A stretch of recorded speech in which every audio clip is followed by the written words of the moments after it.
Hey everyone, welcome back to Talking Shop with ShopSabre. Today, we're getting into a critical topic that too many shops overlook. We're going to talk about how to price yourself or price your work the right way. So, first though, I'm your host, Brandon Bombardo. As always, here with our very own weatherman, Nick Peters. What's going on, everybody? Nick Peters, the weatherman that made people disappointed because the storms didn't hit them yesterday. Here we go. Here we go. Some people rather would have died, apparently. The storms didn't hit them, Nick. It's your fault. It did not hit some people. It did hit some others, though. It did hit some others. I got no rain at my house. I got very little at my house. That's okay, though, because my grass is ready to be cut, and I'm not ready to cut it. Mine's got to be cut, too, and it's so wet that I can't. So, yeah, that's where we're at. But that's not what today's topic's about. Today's topic is going to be about how to price your work the right way. So make them dollar bills. Make those dollar bills. Now, it's, we're going to talk about your time and, how it has a value and just really getting into how to build your pricing. Because I think a lot of companies struggle with building their pricing and why charging appropriately is really a sign of professionalism. Professionalism, that's the word. Not really greed. I think a lot of people undervalue themselves because they don't see the value in their time. Yep. But obviously for it to be a healthier business, getting the pricing is always important. It helps to reduce stress. And of course it's going to just help you grow your business a little bit more effectively. I think what this is also going to do is probably help consumers that listen to this understand right the pricing and cost behind things too, right? I think as humans in general, we can learn from understanding what value is and stop racing to the bottom on price. For sure. Because I think we'd live in a happier world if we could understand value. Because I think everybody just, at this point in the world, like we've just devalued everybody. Yep. And everybody doesn't justify anybody's skill sets anymore or what they're capable of. And everybody thinks that they're the best at everything they do. And I don't know. It just has resulted in cheap prices and cheap products. And unhappy customers. And unhappy people in general. Yep. Yeah. But yeah, obviously, if any of what we just talked about sounds intriguing, you're going to want to listen to this episode. But without further ado, we're going to jump into one of our favorite segments, which is the customer questions and comments. Nick pulled a handful of questions from the emails, the comments, the things that you guys have sent, and we're going to hit those head on today. So take it away, Nick.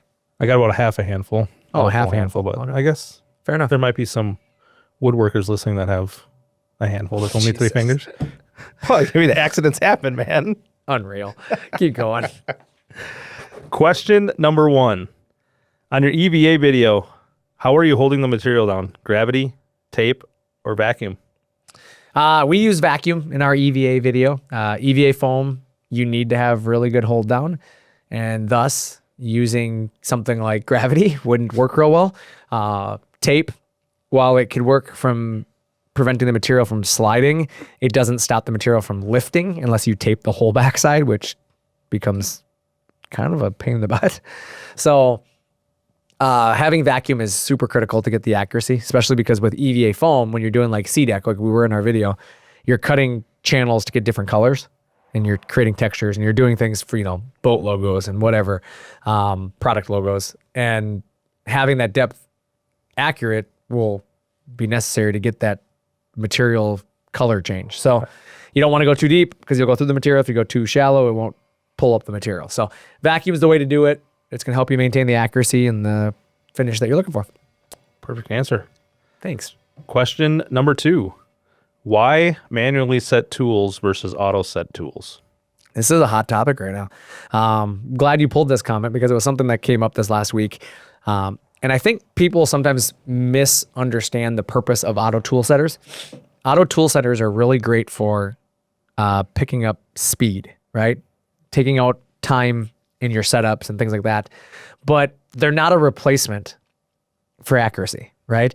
They, any mechanical switch out there, or any electronic switch for that matter, it has a level of limitation to it.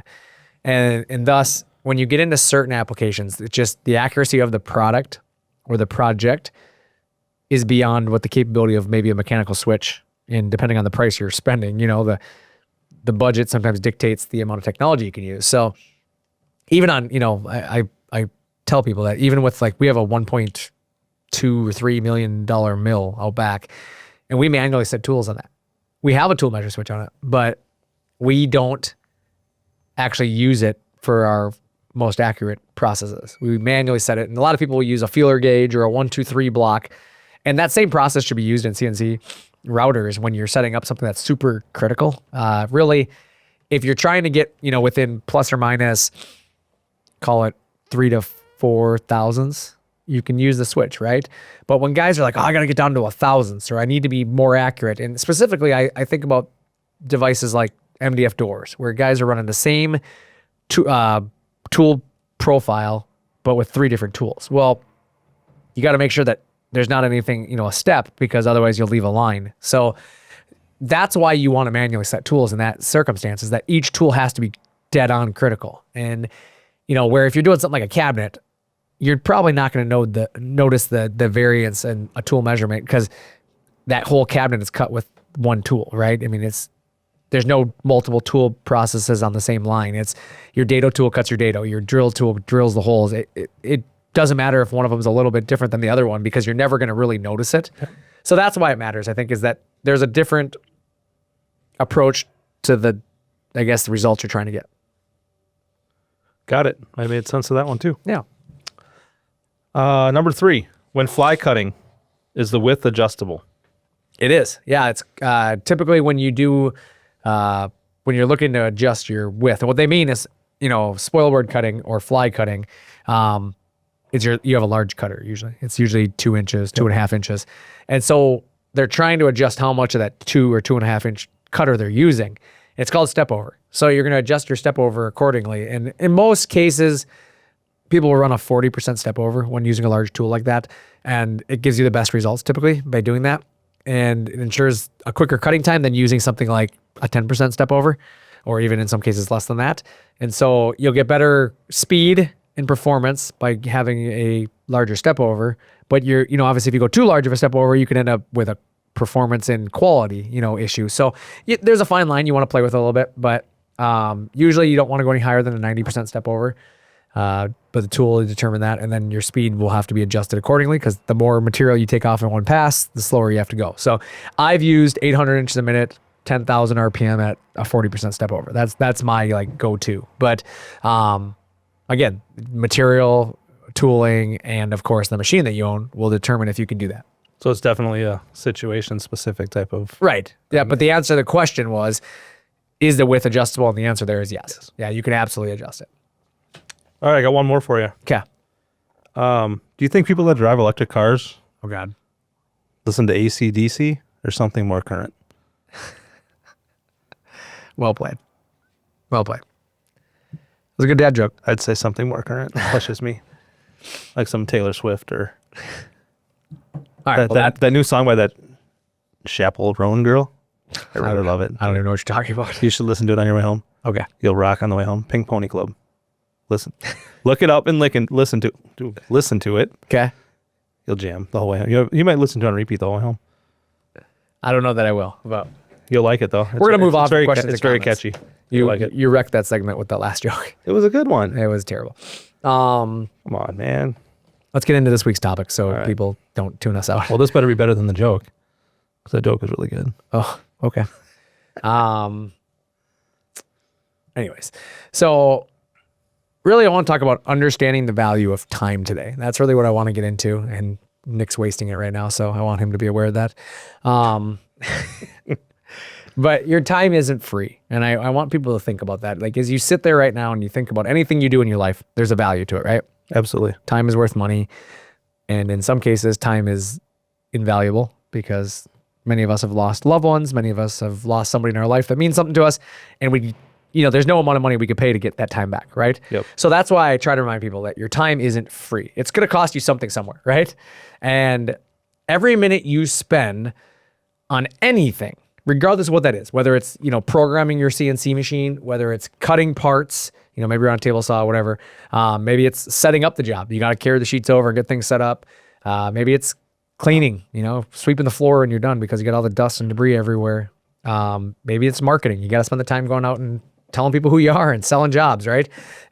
Maybe it's delivering the parts. It's just simply getting something set up for shipping or carrying it out and get it in the truck and drive it somewhere, right? It all costs you money in some regards. And I know that sounds crazy to some people because they're like, no, it doesn't. Like, my time is my time. But it costs you money because you could be doing something else. Yep. And that's where I think people lose track of, like, things like sweeping the floor. Okay?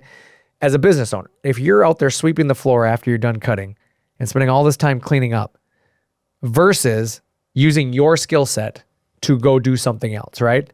To sell the next job, to talk to a customer, to do something there versus, paying my 10-year-old to, take out the trash, right? Yep. Like, I could go do that, but yeah, I could also make one more phone call. So, hey, you bud, take out the trash. I'm going to go make the phone call, right?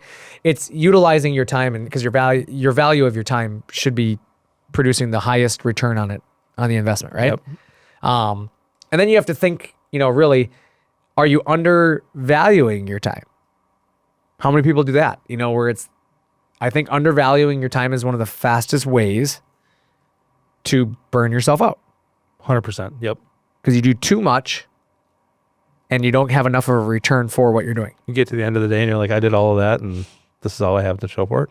Yeah. It's that simple, I think. I tell buddies of mine all the time when we talk about business, I say, if you want to lose money without realizing it, undervalue your time. Like, it's the best way to really, like, bleed money, because you'll end up in a situation where you're just spending a lot more time on tasks that aren't producing for you. And that takes you away from things that would otherwise be producing. And that if you're not focusing your time on the things that would be producing, somebody somewhere is, right? Yes. So if it's a competitor that's taking business away from you because you're so caught up in doing things that don't make you money, like, do you really win in that circumstance? Typically, no. So let's think beyond machines or beyond labor hours, right? Because that's the easy place to price. But let's talk about, accounting for the whole job. Because I think it's easy when people price out work. They price out the work itself, right?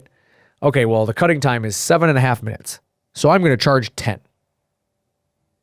But did that take into the whole job? And I always ask that because this has to include your setup time. Like, you setting the machine up wasn't free. It cost time. It took you away from something else. You designing the file, if you have to take their file in and do something with it, that costs you time, doesn't it? Yeah. And, when you're sourcing materials and you're going out and finding what they need, or you're finishing it, right? You got to sand something, or you got to paint something, or whatever it is. You got to take the slag off of a plasma cut, maybe, right? Whatever you're doing, there's some time invested in there. There's discs involved in there, right? Let's talk about the other side of it, which is all of the materials that go along with it, right?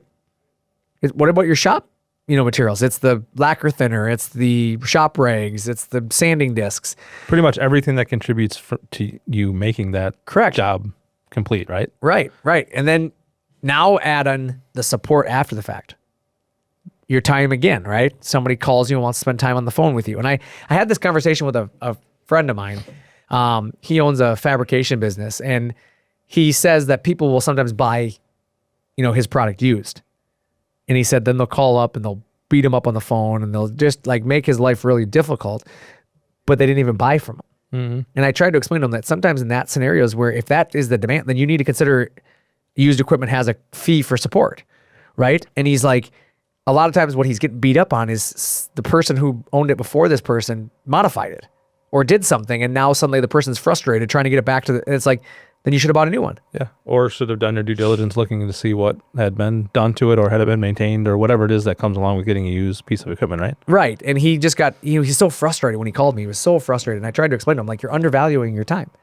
Your time is worth money. So you spending the time, I get it. You're trying to take care of a customer and make them happy. But if they're not going to come back and buy a product from you or do something, like, where is the value to you?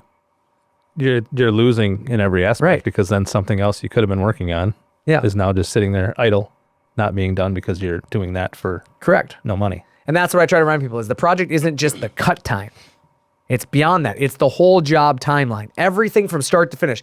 The time you started setting up your shop, the time you went home, right? Like, all of that stuff that you're doing matters, because all of that stuff plays into what you're going to do next. I mean, is it as simple as being like, hey, I'm at my shop for 10 hours a day. Every day I better be making this amount of money for 10 hours a day? Agreed. I mean, if you're there for that amount of time, you need to be accounting for that time, whether, like you said, it's for drawing or unloading. What's your hourly rate? Yeah. That you should know what your hourly rate is, and that is what you charge. And that's what you need to bring in every single day. Correct. Based on who or what you're doing work for. Correct. Yeah. And then, building pricing structure that works is a big part of it, right? I think people sometimes get greedy and try to charge too much, and that kills their business, right? Being overpriced is just as bad as being underpriced. 100%. Because nobody's going to come to you. So you have to break it down, right? One, you have to break down the material cost, right? That's the easy one. Find out what the materials cost you. Labor, how much time does it take you to do a job? You have to figure that out, right? And then the one thing I think people always forget to include is their overhead. It's your shop costs, your utilities, your maintenance, right? It's the like I said, the bits, the sanding discs, whatever it is. And then you have to add in your profit margin, right? Yep. You have to figure out what your profit margin is ultimately going to be, and that's your price. I think that's the biggest thing that a lot of customers, regardless of what business it is, don't really understand, that there's so many things behind the scenes that cost so much money to keep your business running or to keep your tools running, machines running, whatever it is, that they don't understand why the cost has to be what it is to cover those things. And I think that's where, as a consumer, you have to sometimes take a step back, because I hear it so often from people. They're like, I can buy the metal, not from our business. This is, again, referring to my buddy's fabrication business. I know a lot of his customers. And you hear people say, like, I can buy the metal for X amount of price, and all he's got to do is weld it together. And, it only takes 45 minutes to weld that. And he's charging me this much. And it's like, yeah, but you are doing exactly what's wrong with business. Like, you're factoring in material cost, labor, that's it. But he has overhead costs because he has a shop. He has, utilities, maintenance on all this stuff. He has a profit that he needs to turn because he's not a charity. And I try to remind people, it's okay to be for profit in your business, right? Factoring in that profit. So let's just say he needs to make 30%. Okay, well, he's going to add 30% to those things. So of course it's going to cost you more. If you can do it yourself cheaper, then do it yourself. Then and why are you asking him to do it if you feel like you can do it? Because your time is worth something. Right. So that's where I think, as business owners and businesses out there, you have to be conscious of that. Not be afraid to charge what you're worth, right? And you have to know your worth. That's my next recommendation here, is base your labor rate on what you need to stay profitable and what you need to grow. Because if you're just matching your local competition, there's so many businesses out there that do that. They just race to the bottom. Everybody undercut each other. Eventually somebody's losing money. Don't let it be you. Right. And that's the thing, is if your competitor wants to race to the bottom and lose money, let them. Because they might win 10 jobs. They're going to go out of business. They're going to put themselves in a bad spot, and you will then start to reap the reward of it, because you're going to force their hand. And, you don't want to just match poor quality either, because if you're doing something they're not doing, you shouldn't be the same price as them. Correct. And I think that's where cheap jobs attract cheap clients, and it really stunts your business, because winning on price alone is proof you lack value. For sure. Know your worth. I mean, right. Your product and whatever it is that you're selling, right, is to the right person is worth what you're charging. If to the right person, you're underpriced. Right. I'll tell you that much right now. But to the wrong person, you're overpriced. Correct. That makes sense, right? Correct. And that's what I say. And now if the trend is everybody says you're overpriced, you're probably overpriced. But, don't try to sell 100% of the deals. If you bid on 100 jobs and you sell 100 jobs, you're probably underpriced. For sure. And you're going to end up not making enough money to cover everything. Just being honest. Like, you should, in a real world, like when you're bidding on a job, you should find a situation where you aren't the cheapest, and that somebody needs help explaining why you are the cheapest. Now, maybe you'll still win 100 out of 100 jobs, but it took a little bit more work because you had to explain your value. Yep. Then you're priced right? You should have to have a little bit of a conversation. You have to compare what you're offering. That tells you you're in the right area, right? And don't be afraid to do that though either, right? Right. Like, just know your worth, know your value. Well, know what you are giving to somebody that creates the worth. Correct. And that's what I was going to say, is I think the thing that business owners think a bad word is profit. It's a bad word. Don't say profit. Why? If you're afraid to say it. You're running a business, not a charity, right? Like, It's okay to say you are for profit. It's okay to tell the customer that I have to have a little bit of profit in this, otherwise I can't keep my doors open. Like, they need to understand that. Healthy margin allows you to reinvest in better equipment, in better support, in better service, technology, whatever it is. So your customer should want you to have a profit, because I don't want to buy from a company that's going to be out of business in 3 years. No, not at all. I would rather buy from a company that I know is going to be around and is going to provide me better opportunities, right? Healthy margin is different, though, than price gouging. Yes. Like, for sure. you have to be aware of that. I think when people hear the word profit, they think gouging. It's not that. They're two different things. There's profits, and then there is unrealistic gouging, right? Right. And I think we saw some of that in the COVID times, when people were just raising their prices because they could. Because they know people have no other choice. They didn't have a choice, and that's what I guess frustrated me the most, specifically in our industry, is like, fortunately for us, we haven't had to raise our price nearly what some of our competition had to. But like, you watch so many companies during that time just raise their prices because they could get away with it. Yep. And fortunately, most of our customers saw through it, and we did a lot of business with people, because we did end up in that case being a very price affordable, but it was like, it undervalued our product sometimes, because people thought, well, you're the same price as that person, so you guys are the same product. No, like, we're a better product. They're just gouging you. And so many companies do that to their customers. They use less technology, and there's technology in our machines that we do that is unique to us that our competitors aren't offering, but yet our price tags will be within a couple $1,000s. And I know what it costs me to build a machine the way we do. And I know, like, and I encourage people, come to ShopSabre, tour our facility. You'll see how much more we do in-house.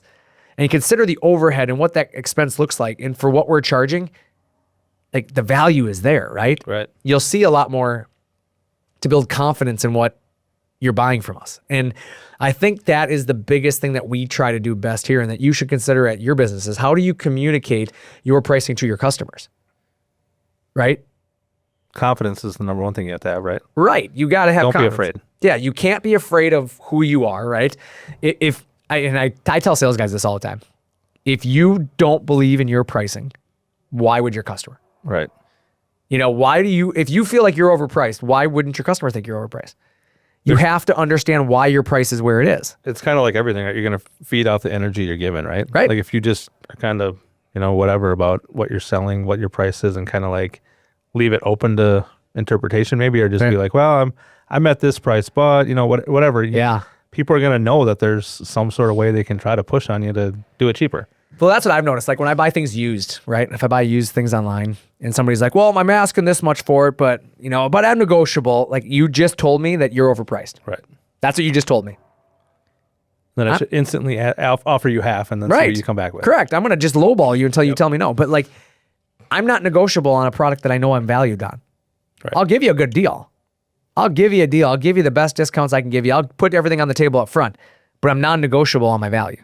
Like, this is the best I can give you for the best product you're going to buy, and take it or leave it. And you need to educate your customers on that. You should be able to, as a business owner, I encourage every business owner that's listening to this, go talk to your sales department. Ask them to sell you your product and listen to what they're saying. Are you proud of what you're hearing? Because, Hopefully. And I hope you are. I mean, because they should be able to explain the value of what they're getting you, right? Or what they're selling you. Yeah. Not just the price. Because if they just throw a price out there and they start talking about price, they're undervaluing your product. You get what you pay for, and you need to explain that. We hear it so often in life. You get what you pay for, but what does that mean?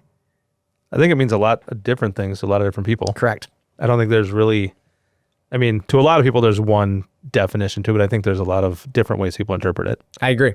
And I think there's a lot of different ways that you should be able to explain that. And the one thing that a business owner, I think, is the hardest thing for them to hear is that not every job is for you. Don't be afraid to say no. Yeah, it's okay to say no to a job. Sometimes the job is just a pain in your ass, right? Yep. It doesn't meet your minimums, right? How many times have I seen that where people will try to, I've seen companies that get desperate. They'll do some really wild things. They'll build products they normally wouldn't have. They'll cut corners. So-and-so asked me to build this custom thing, so I'm just going to do it, because they need the money. They're worried about the revenue stream more than they're worried about the profitability. Yep. They need something today to pay for a bill that's due tomorrow. And I'm sure you've run into that too in your business, where you've gone up against a cabinet job or a construction company who's willing to undercut your price just because they need a little bit of cash flow. Yep. And yeah, they're going to lose money on that deal potentially, but it keeps them afloat for one more week, right? Don't be that company. Don't be afraid to say no to a job. If somebody's like, oh, so-and-so said he's going to do it for 20 grand and you were at 25, don't be afraid to say, yeah, I can't do it for 20 grand. For sure. I can't. But here's why I can't. Here is why I can't do it for 20 grand. And you explain all of the things. And I don't know, for me in certain situations, do you really have to explain it? That's like, Yes. you and I have had this, conversation with my side business, my photography business, right? Right. Like you can sometimes tell just by the way somebody enters a conversation, whether you're going to want to work with them or not. Yes, I agree with that. Like sometimes it's not the price, it's the person. Right. Sometimes it's okay to tell a customer no because they're going to be difficult. But do you have to explain it? Just be like, No. yeah, I don't think this We is don't a feel good like fit. this aligns with our company, right? Just leave it at that, right? Yeah, we just don't feel like there's a good alignment here between our company and your product. That's one thing that I really struggled with for a Yeah. long time. Just Yep. like, what? But you and I sat down and talked about that For one sure. night, and Yeah. we had a really good conversation on that. But you were really big on saying yes to every single person and accommodating everything they asked Yep. for in your photography business. And one day I could see the frustration on you, and I just told you that one day. Say no. Say no. Yep.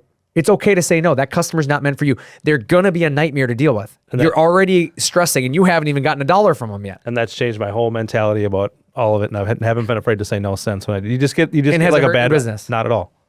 Has your business? It's probably helped. Yeah. Say, has your business grown? Because it's made it less stressful. Like, and it makes you like telling one person no makes you not think that every single one you're doing is going to be a pain. Right. By having one that stresses you out, it makes all of them kind of the same way. Correct. By cutting those ones out, it makes it way more fun. Yeah, and you only cut out the extreme ones, right? You're sure. not saying no to everybody. You say no to the ones that are extreme. And now the ones that are inconvenient don't really bug you as bad. Right. Because you don't feel like it's going to snowball into a problem. You're like, oh, I get it. They just want this. Like, I could accommodate that. You look like a hero versus the guy who's trying to bend over backwards for every single person 100%. and you're burnt out. Yep. So, yeah, not every job's for you. It's okay to be that way. You have to focus on the clients who respect your work and your pricing. If you don't focus on those people and you don't do the things that are going to take care of your business, then your business isn't going to be here. I mean, and that's the real problem is that don't go broke in your business because you're listening to your customers' pricing. For sure. Because I'll tell you right now, there's one thing I've learned in business is proof is in the pudding, right? And somebody will always tell you they found a better deal. Somebody will always tell you that so-and-so is doing the same thing for less. Ask them for the quote.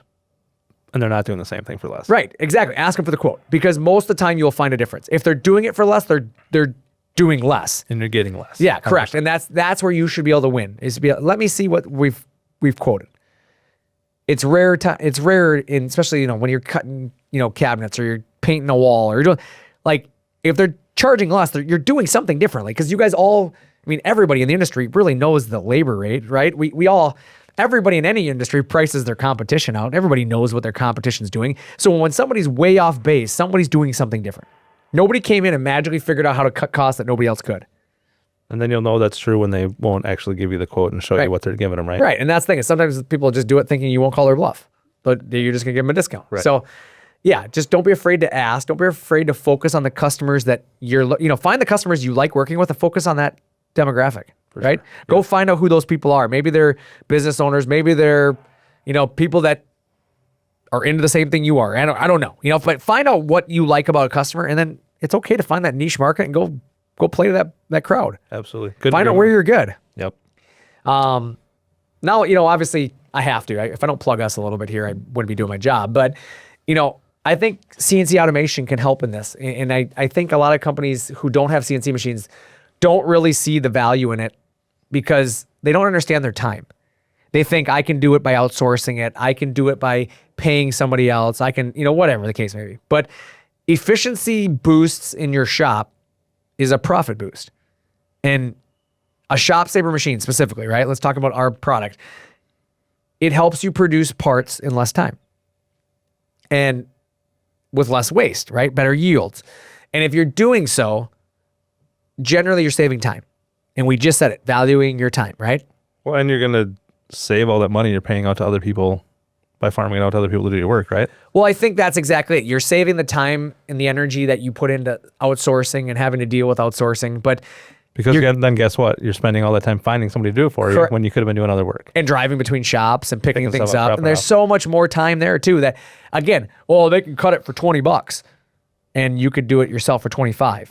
Yep. Yeah, but I saved $5, and then you have to go pick it up, and you have to call them, and you have to wait on them. $36 in gas. Right. Put mileage on your vehicle, wear and tear on the tires. Right. All that stuff. Somebody has to go do it, and then inconveniently something is last minute. You need to run over there. You know, their time frames don't align. Now you got a pissed off customer because you couldn't get it done. Like, you have the ability to have higher speeds, better quality, repeatability that you control. The complexity of your whole project is better controlled than any human element that you can, you know, hey, I think I'm going to be able to do that. Hopefully, maybe. You think? Yeah. Maybe. Like, healthier margins should never be a backseat, right? No. Like, if I find a way I can save money, we're doing it. Now, obviously, I'm going to do it within reason, right? I'm not going to, don't cut corners. That's not saving margin, right? That's cutting margin. And you're not saving money by having somebody else do it. Right, exactly. Like, cutting margin and saving margin are two different things. Like, when you're cutting margin, you don't care about the quality anymore. You're cutting margin. You know, you're cutting into your product to create margin. But when you're trying to create a healthier margin in your business, you do it through more qualified controls, right? And you have to use technology to your advantage. In today's world, you have to. Programming efficiencies are making the CNC world completely revolutionized, right? The nesting and all the stuff you can do now. You have faster setups now with things like vacuum hold down. You're not clamping everything and creating a fixture for everything. It's consistent part quality. Machine repeatability nowadays is unreal. When you get it set up, like, you should be able to produce quality parts better than any one person is going to cut by hand. And the hidden value is really in your pricing model at that point. Because you could stay price aggressive, For sure. but increase profit. Yep. So again, saving time is saving money. And then therefore, there are times and places where you can cut costs, right? You cut cost, but you're not cutting margin. You're not cutting profit. I just always think about how much time you're saving to have to use on other things Right. by doing things via automation, right? Yeah. I think people need to stop thinking about the price, you know, of what they think the customer wants to pay. I mean, if you asked every customer what they want to pay, they're going to tell you as cheap as possible. Yeah. Right? That's what they're going to tell you. You need to start thinking about the price from a standpoint of what it takes to build your business or your product and what you deserve for the time and energy you're putting into it. Yes. And I think, you know, time really is money. It's not a fancy, sexy slogan. It really is money. Time is money because it's taking you away from making money. And I mean, who's like going to go to work for free? right. You need to price that That's way. basically what you're telling yourself if you don't value your time at a certain rate or a certain amount, right? Yep. Like, why would you go to work for $5 an hour when you can charge somebody 25 Right. or whatever the number might be? Right. Well, you just have to remember, what would they charge you if you were buying from them? The same price you're trying to charge them. That's And what I they always have try no to- problem doing it. I try to remind myself of that every time I do it, is that I have got, early in my career, I got in this mindset of that everybody would do to me as I do to them, right? If I treat them fair, they're going to treat me fair. And I learned really quickly in life that that's not true.